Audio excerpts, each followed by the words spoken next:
These children and most of their parents were born into conflict and war. But many of their fathers and mothers were killed by NATO airstrikes or in attacks by the Taliban. And many of them will be scarred for life.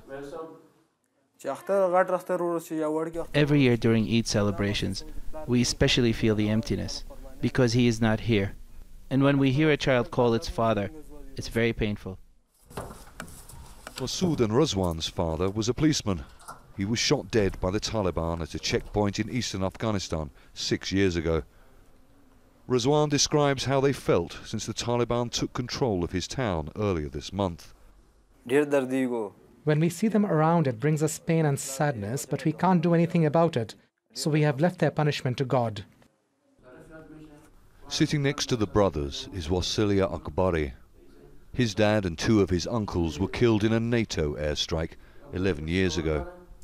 His mother could not cope alone in bringing up his brother and 3 sisters.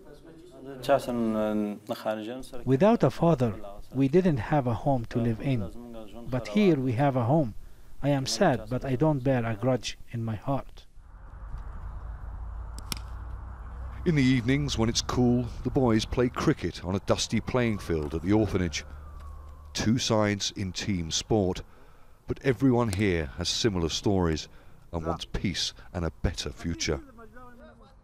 Afghanistan has suffered more than 40 years of conflict and war, and the country now is starting a new chapter.